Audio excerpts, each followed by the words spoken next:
In the Brakti language, Zur'ak had maintained its awkward double meaning for over 50,000 years. It meant both 1. The fundamental core of an atom, and 2. Testicles. No Brakti linguist could explain why. Some blamed a prehistoric semantic drift. Others pointed to an ancient emperor's unfortunate speech impediment. The more philosophically inclined suggested the universe just enjoyed a good laugh. The Brakti had built their entire civilization around avoiding this linguistic landmine. Scientific papers required page after page of extensive contextual footnotes. Physics and medical students were housed in separate universities to prevent uncomfortable crossover discussions. The first physicist to successfully achieve atomic fission accidentally received the Brakti Medical Board's highest honor. His paper on the controlled splitting of Zur'ak caused 3 separate ethics investigations and earned him an unwanted lifetime of consultation requests from reproductive specialists. This linguistic quirk shaped their entire scientific development. Brakti researchers pursued any field that didn't require saying Zur'ak in polite company. They mastered plasma physics, perfected quantum tunneling, and built an interstellar empire while carefully tiptoeing around that one awkward branch of science. Their first analysis of Earth's nuclear program read like a medical horror story.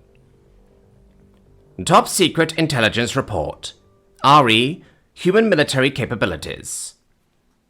The humans have industrialized Zur'ak splitting. They maintain vast underground facilities dedicated to causing deliberate Zur'ak chain reactions. Their military conducts regular Zur'ak detonation tests. Most disturbingly, they teach these techniques to students. Psychological assessment of human species, deeply disturbed. Recommendation, immediate intervention before they export this madness to other worlds. Additional note, current intelligence officer requests transfer to any other department. The Brakti invasion fleet arrived in 2157. Their ships were technological marvels, bristling with weapons that could reshape continents. They had exactly 0 hardened radiation shielding, because the engineers kept changing the subject whenever it came up in design meetings. The first contact transmission set the tone for everything that followed. High Commander Katal. Primitive humans, your barbaric Zur'ak splitting program ends today. Submit or... Colonel Garand Blanchett at NORAD. Be advised, all nuclear assets are now authorized for immediate launch. Translator note. In Brakti, nuclear assets was rendered as Zur'ak splitting arsenal.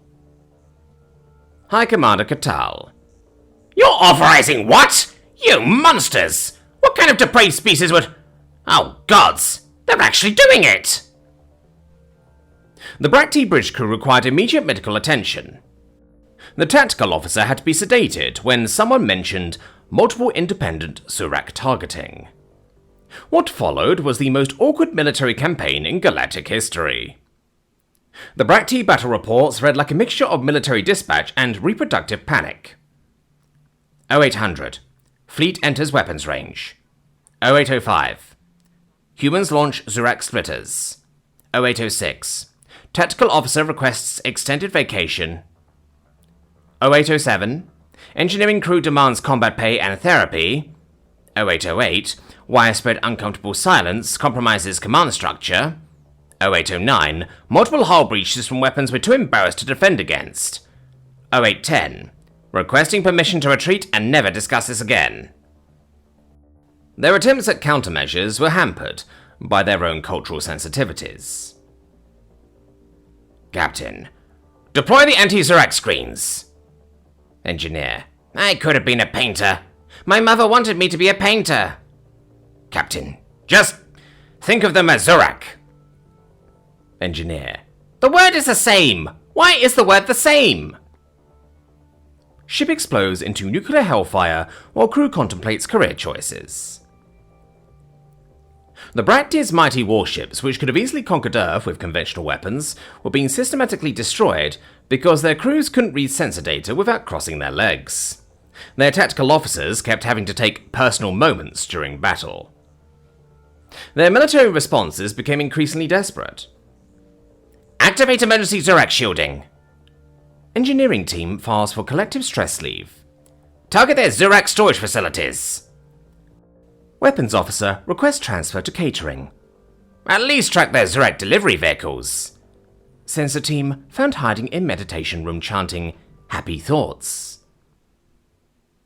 Earth's nuclear submarines proved particularly effective because Brakti sensors classified them as undersea Zur'ak assault vessels and automatically censored their locations out of common decency. The war's turning point came during the Battle of Low Earth Orbit, when Earth deployed its multiple independently targetable re-entry vehicles. The Brakti tactical display, attempting to track dozens of incoming Zur'ak splitters simultaneously, caused the entire bridge crew to need a group therapy session. High Commander Katal's last transmission became legendary.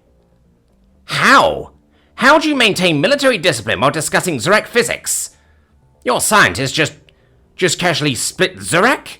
In laboratories? With students watching? What kind of species could possibly... Excuse me, I need to meditate.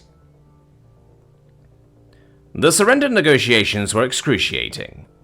The Brakti diplomats couldn't get through a single session without squirming uncomfortably. They insisted on conducting half the negotiations in mime, just to avoid saying certain words. The aftermath changed galactic civilization forever. The Brakti were forced to confront their linguistic awkwardness. Their military established a strategic weapons discomfort management program to help officers discuss nuclear physics without blushing. This led to some interesting training sessions. Instructor: repeat after me. Nuclear physics is a legitimate field of study. Officer: Zur'ak physics is... Can I be reassigned to sanitation? Instructor: the enemy's Zur'ak splitting capabilities must be respected. Entire class requests spiritual guidance. Years later, xenolinguists discovered something fascinating. The Brakti weren't alone. Multiple alien species had similar linguistic overlaps in their physics terminology. Some theorize this is why so few civilizations developed nuclear weapons. It's hard to make scientific progress when you can't stop giggling during research presentations. Come to find out, their language had evolved this way for a reason.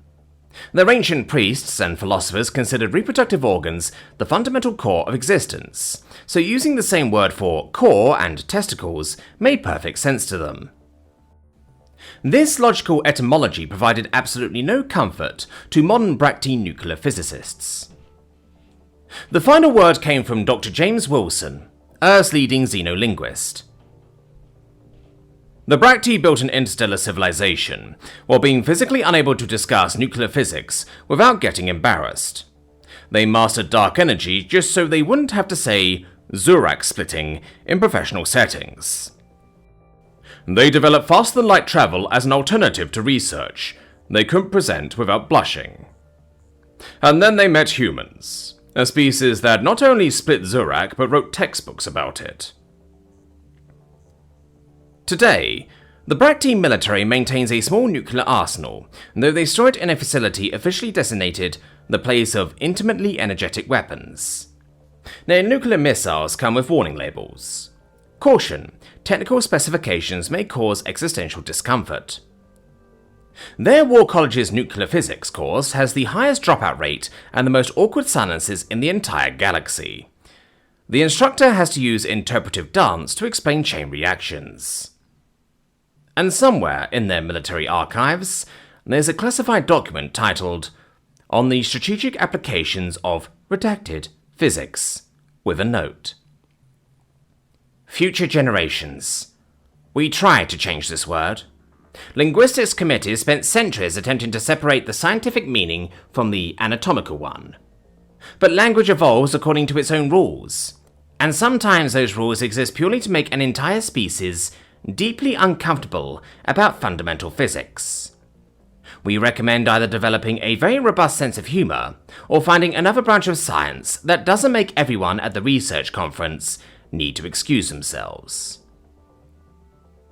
The humans, upon finally learning about this linguistic quirk, showed their typical sensitivity by naming their next-generation nuclear missile the Zur'ak tickler, just to watch Brakti diplomats squirm during future arms limitation talks.